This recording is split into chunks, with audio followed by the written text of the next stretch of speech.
அழகா ருக்மிணியோட ஆபூஷணம் எல்லாம் எடுத்துட்டு ராத்திரியில ருக்மிணிக்கு தெரியக்கூடாது அப்படின்னு காலையில போய் பார்த்தா வளைய காணும், கழுத்துல போட்டுக்கிற மாலையை காணும், எல்லாம் எங்க போச்சோ என்னவோ அப்படின்னு ருக்மிணி தலையை சொரிஞ்சிட்டு இருக்கு. இங்க எல்லாம் போட்டுன்னு வந்து இருக்கிறார். அங்க வந்து இப்படி தலைமுடி இப்படி எடுத்து சுத்திண்டு பீதாம்பரத்தை அடுத்த கையில இப்படி வச்சுட்டு ஒரு லீலா பத்மத்தை வச்சுட்டு இப்படி இப்படி வந்து நிக்கிறா. ஏய் ஜனி அப்படின்னு சொல்றாரு. ஜனாபாய் இது யாரு, பார்த்ததே இல்லையா, ஆனா ரொம்ப அழகா இருக்காளே அவள், கருப்பா இருந்தாலும் லட்சணமா இருக்கு, ஏன்னா அழகான கண்கள் பாரு, என்ன அழகான மூக்கு பாரு, என்ன அழகு, கபோனால அப்படி பளிச்சு பளிச்சுன்னு மின்னறது, எவ்வளோ அழகா இருக்கா, இந்த பொண்ணு ஆறு, இந்த பொண்ணு ஆறு அப்படின்னு ஜனாபாய் இப்படி விஸ்மயத்தோட பார்த்துட்டு இருக்க. சொல்றா, ஜனி நான் கூட சின்னத்துல கூட படிச்சிருக்கேன்னு என்ன ஞாபகம் இல்லையா அப்படின்னு கேக்குறா. நான் படிச்சதே இல்லையே அப்படின்னு அவ சொல்றா. சரி விடு, நான் சாது சங்கத்துல நிறைய தடவை வந்திருக்கேன், உன் கூட வேலை பண்ணிருக்கேன், நீ மூட்டை மூட்டையா வச்சு துவைக்கிறிய எனக்கு பார்த்து கொஞ்சம் கஷ்டமா தோணுறது, நான் கொஞ்சம் எடுத்து நான் துவைச்சு கொடுக்குறேன், தொடாதே. சாதுக்களோட சட்டை அத்தனையும் நான் பண்ணணும், எனக்காக நாமதேவர் கொடுத்திருக்காரு, அத்தனையும் கைங்கரியமும் நான் தான் பண்ணணும், இதை நான் யாருக்குமே தரமாட்டேன், கைங்கரியத்துல பாகம் தரவே மாட்டேன் அப்படின்னு சொல்றா. அவ்வளோ ஆசை கைங்கரியத்துல, அவ்வளோ ஆசைப்பட்டு ஆசைப்பட்டு துவைக்கிறான். ஆனா இப்ப வந்திருக்கிற இந்த ரங்கம்மாவுக்கு அது கண்டு ரொம்ப கவலை. அந்த ஜலத்தை எடுத்து இப்படி இப்படி பாய்ச்சி பாய்ச்சி துவைக்கிறா. தோச்சு தோச்சு தோச்சு தோச்சு எல்லா மூட்டையும் தோச்சு முடிச்சாச்சு. அங்கேயே ஒரு கொடி கட்டி எல்லாத்தையும் அப்படியே மாட்டுறா ரெண்டு பேருமா சேர்ந்து. ஜனி கிட்ட ரொம்ப சந்தோஷமா ஸ்னேகத்தோட பேசுறா, அப்பா அப்பா ஆலிங்கனம் பண்ணிக்கிறா, முத்தம் விடுறா, எல்லாம் பண்ணறா இந்த ரங்கம்மா.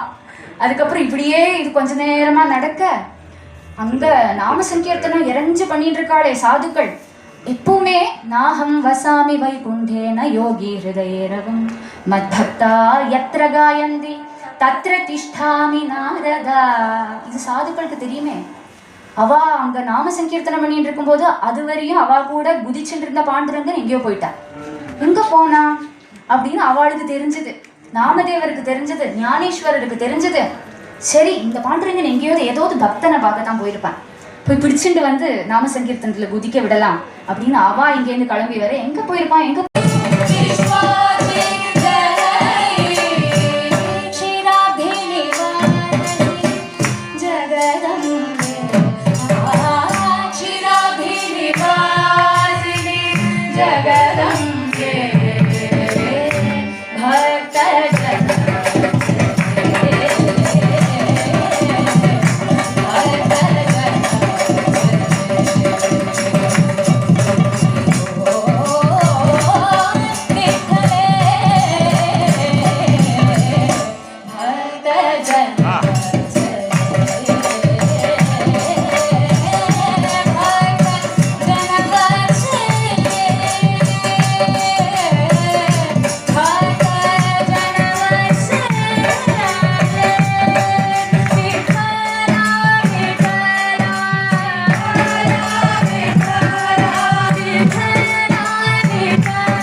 என்னாச்சு?